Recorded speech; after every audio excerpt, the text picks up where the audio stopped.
एक बार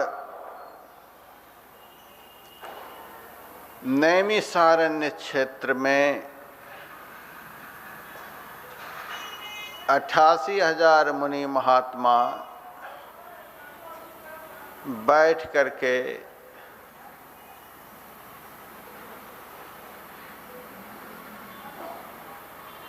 धर्म गोष्ठी कर रहे थे। साधारण लोग आपस में बैठते हैं तो एक दूसरे की निंदा चुगली करते हैं, उन्होंने ऐसा किया, उन्होंने वैसा किया, उनके साथ ऐसा हुआ, उनके साथ ऐसा हुआ। सामान्य लोग आपस में बैठते हैं तो अनावश्यक बातें किया करते हैं, एक दूसरे की निंदा चुगली किया करते हैं।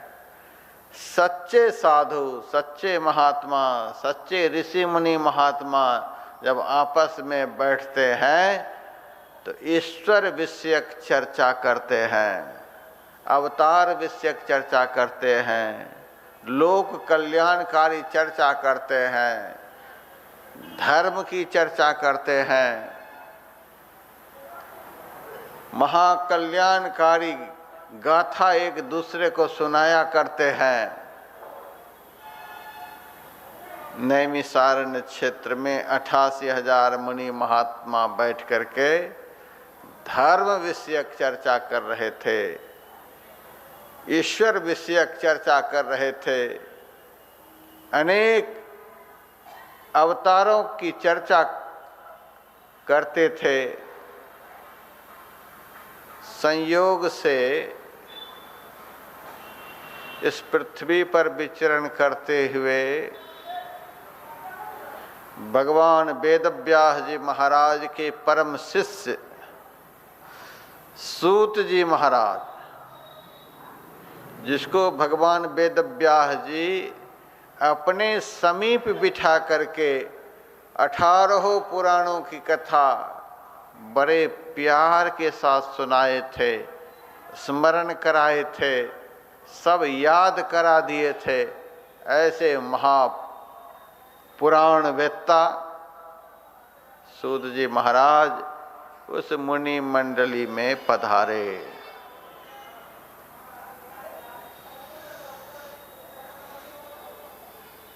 सच्चे जो साधु होते हैं, सच्चे जो महात्मा होते हैं,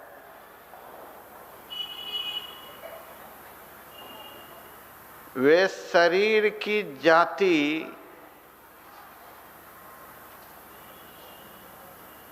का आदर नहीं करते।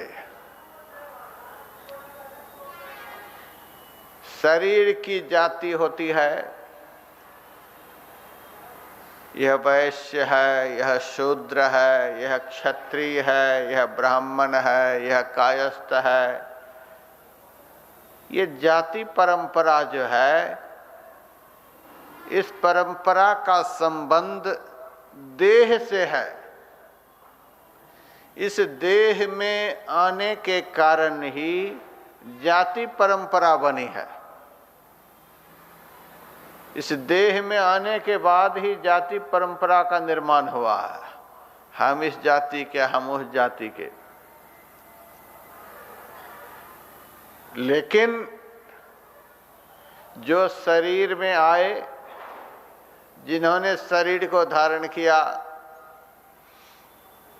जिनके इस शरीर में होने से शरीर का संचालन हो रहा है, आँख में देखने की शक्ति, कान में सुनने की शक्ति, पैर में चलने फिरने की शक्ति, हाथ में लेने देने की शक्ति, मन में मनन करने की शक्ति, समग्र इंद्रियों में संसार विषय कार्यों को करने की शक्ति, जिनके शरीर में होने से सारी इंद्रियां क्रियान्वित होती रहती हैं, अपने अपने कार्यों में लगी हुई होती हैं, समग्र इंद्रियों को संचालित करने वाला इस शरीर में कौन है? उसी कर्ता का नाम जीव है, उसी कर्ता का नाम आत्मा है। आत्मा इस शरीर में प्रविष्ट हुआ। शरीरस्थ आत्मा की कौन सी जाति होती है? कोई जाति नहीं। शरीर की जाति, आत्मा की कोई जाति नहीं। शरीर भाव में रहने वाला, शरीर ज्ञान में रहने वाला समाज में जातिवाद का विस्तार करता है, समाज में जातिवाद फैलाता है, हम इस जाति के, हम इस जाति के। लेकिन जो आत्म भाव में रहने वाले हैं, आत्मज्ञ महापुरुष हैं, जो आत्म चिंतन में डूबे रहते हैं, जिनको आत्मा का ज्ञान हो गया है, वे सदैव आत्मा में रमण करते हैं। ऐसे महापुरुष की कोई जाति नहीं होती है।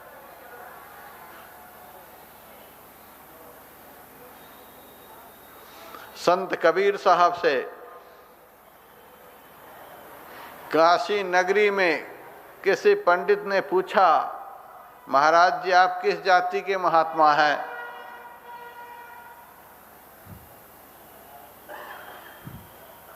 संत कबीर साहब ने कहा, जाति न पूछो साधु की, पूछ लीजिए ज्ञान। साधु से कभी जाति मत पूछो।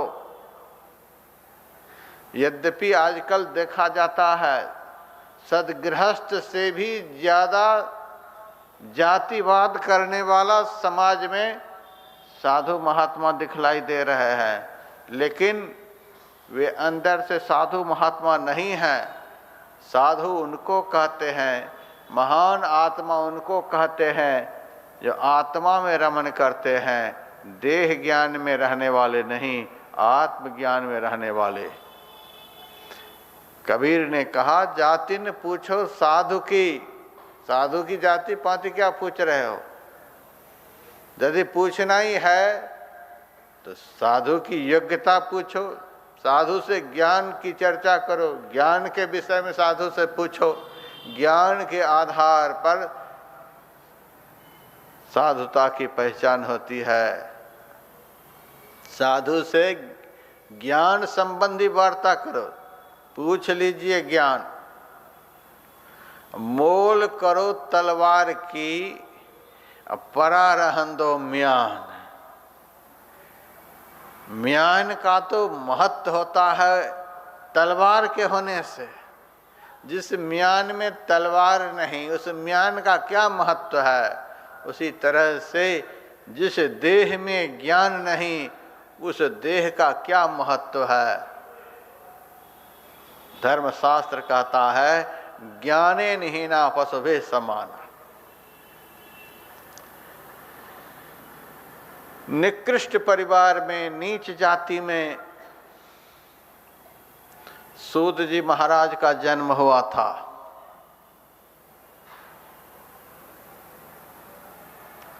लेकिन जन्म भले ही नीच जाति में हुआ, हम तो यह भी कह सकते हैं, इस शरीर में जन्म लेना ही जीव की नीचता सिद्ध हो जाती है।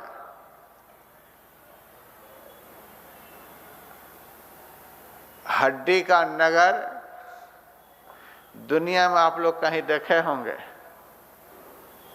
आप लोगों से कोई पूछे कि हड्डी का नगर कहाँ है, बताओ, बता पाएंगे? नहीं बता पाएंगे। हड्डी का नगर यह मनुष्य का शरीर ही है। जो नगर ही हड्डी से बना हुआ है, उस नगर में रहने वाला कैसा होगा? उस नगर का ज्ञान रखने वाला कैसा होगा? वह तो निकृष्ट ही होगा। मांस का नगर कहीं देखे होंगे? मांस का निर्माण कहाँ हो रहा है? इसी शरीर में।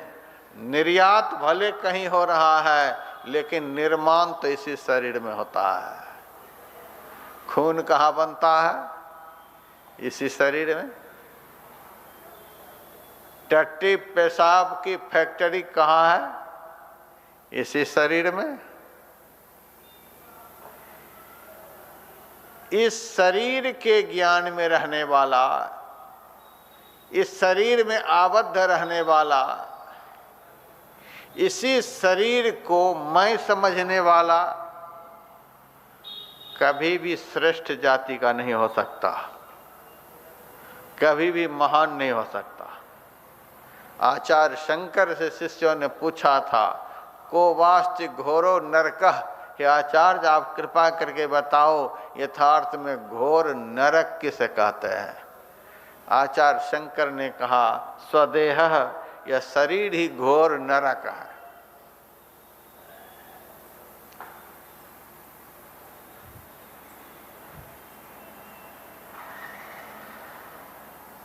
नरक में क्या सब होता है?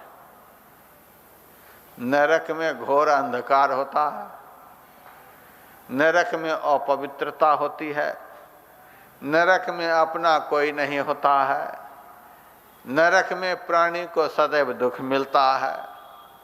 इस शरीर के ऊपर विचार करके देखें, इस शरीर में नरक के सारे संसाधन उपलब्ध हैं कि नहीं है। घोर अंधकार, अपवित्रता की पराकाष्ठा, सारे दुर्विकार, इस जीव को दुख देने वाला,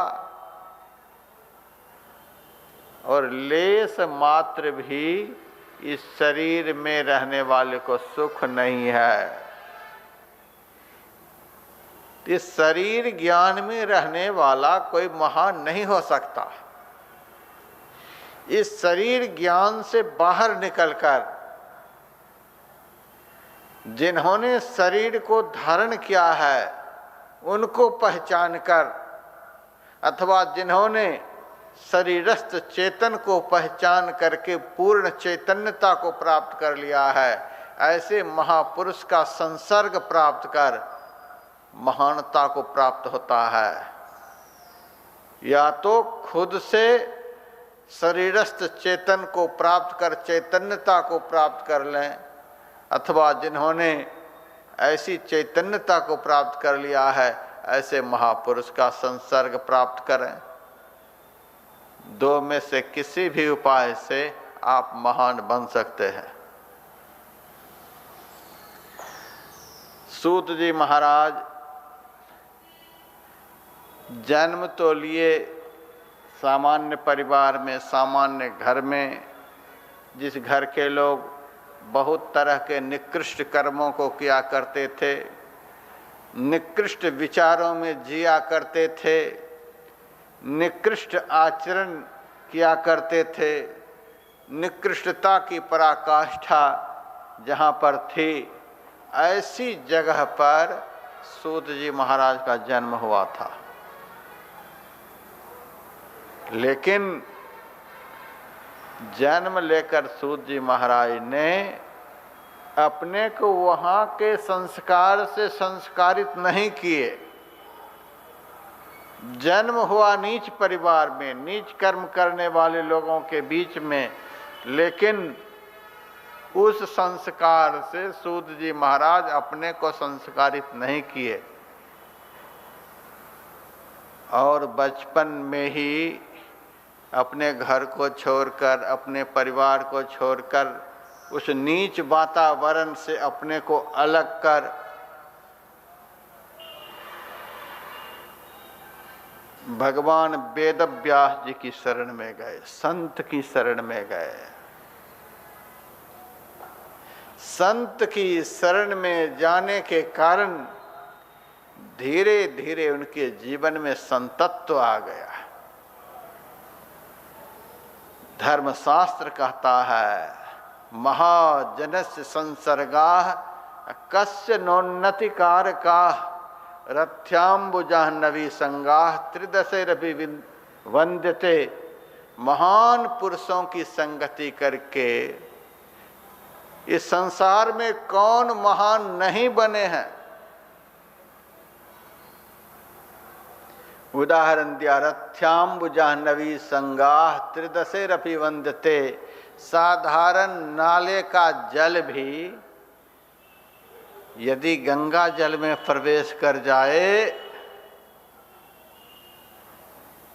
तो गंगा जल में प्रविष्ट होकर उस नाले का जल भी गंगा जल ही बन जाता है। गंगा जल बन जाने के बाद देवता भी उस जल का आदर करता है।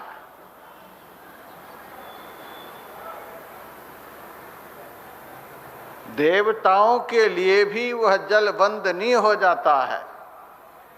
तो जैसे साधारण नाले का जल भी गंगा जल के संसर्ग में आकर के देवताओं के लिए वंदनीय हो जाता है, वैसे ही साधारण से साधारण मनुष्य भी, निकृष्ट से निकृष्ट मनुष्य भी महान पुरुषों के संगति में जाकर के महान बन जाता है, श्रेष्ठ बन जाता है। कई साल पहले एक माई मेरे पास रोने के लिए आई। मैं भागलपुर में था। मैंने कहा, माई क्यों रो रही हो? महाराज, मेरा एक लड़का था, वह जेल में चला गया। मैंने कहा, कोई अपराध किया होगा इसीलिए जेल में गया? माई कहती है, महाराज, मेरा लड़का कोई अपराध नहीं किया। मेरा लड़का दीक्षा लिया हुआ है, सत्संग करता है, फिर भी पुलिस पकड़कर जेल लेकर चली गई। हमें बड़ा दुख है। मैंने कहा, बिना अपराध किए कोई जेल में जा नहीं सकता। निरपराधी को पुलिस क्यों पकड़ लेगी? कुछ ना कुछ कारण जरूर रहा होगा। सारे कारणों के विषय में मुझे बताओ, किस कारण से पुलिस पकड़ कर ले गई? महाराज, मेरा लड़का सत्संगी, धर्म कर्म करने वाला,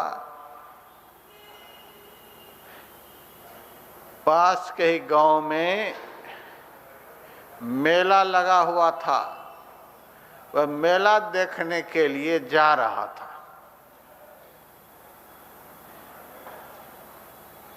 और मेरे ही गांव का एक लड़का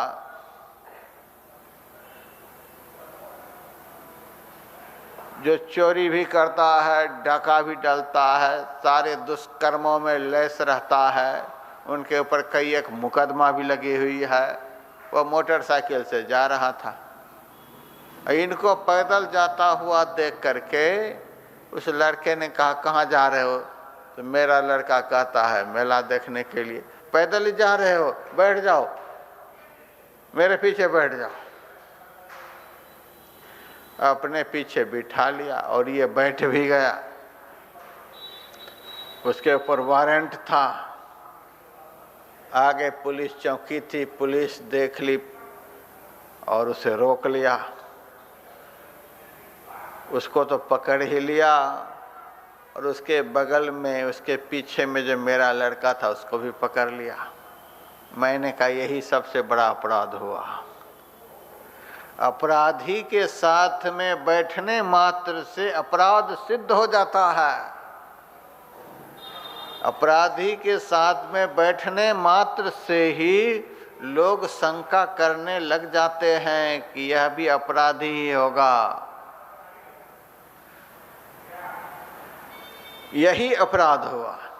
अपराधी के साथ में बैठने के कारण ही तुम्हारा लड़का जेल चला गया। और कभी कभी अपराधी व्यक्ति भी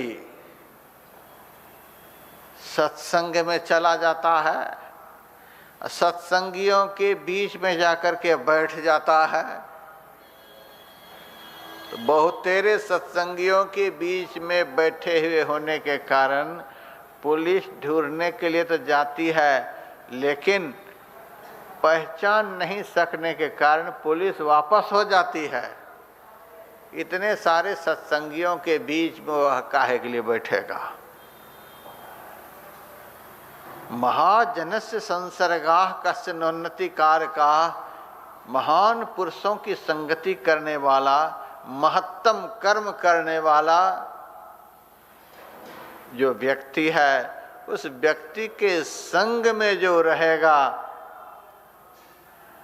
तो वह कैसा भी होगा तो धीरे धीरे महान बन जाएगा। धर्मशास्त्र कहता है महान पुरुषों की संगति करने वाला महान बन जाता है।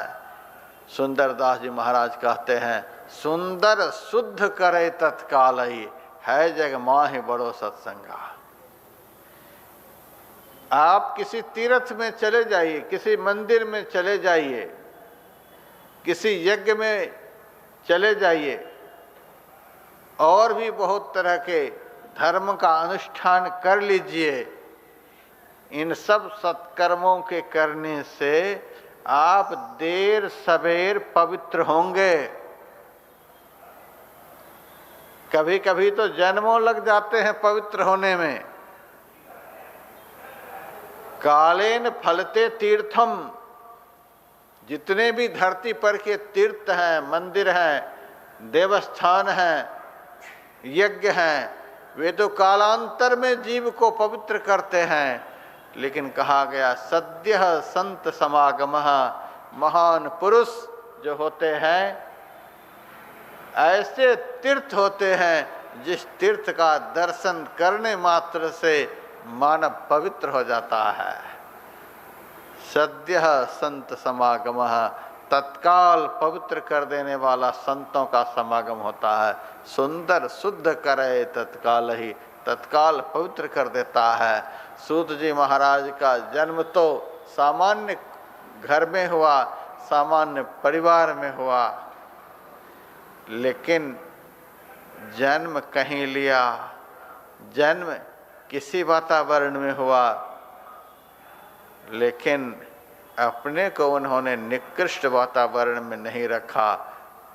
संतों के वातावरण में वे अपने जीवन को बिताए, संत की शरण में गए। और कहा जाता है ज्ञान बढ़े गुणवान के संगत, 18 पुराणों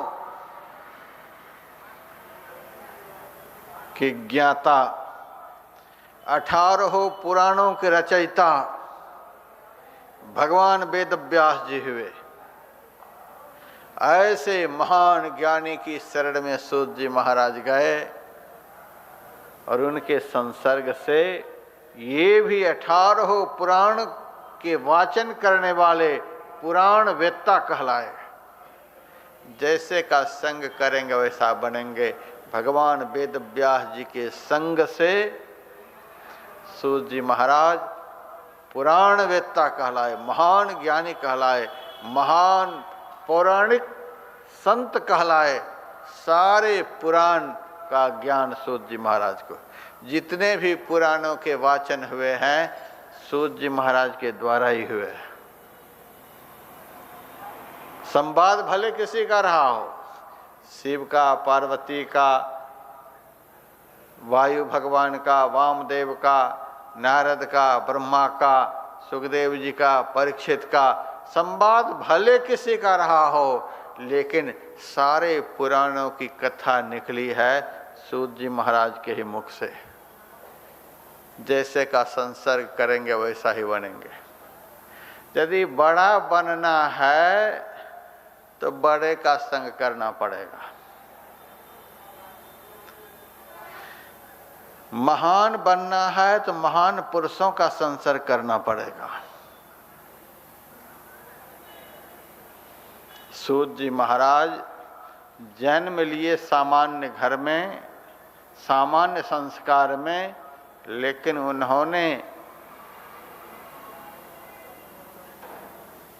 किसी महान पुरुषों का संग किया, महान संस्कारवान महापुरुष का संग किया, उनमें महानता आ गई। भगवान वेद व्यास जी महाराज तो 18 पुराणों के रचयिता हुए और सूत जी महाराज 18 पुराणों के वक्ता हुए।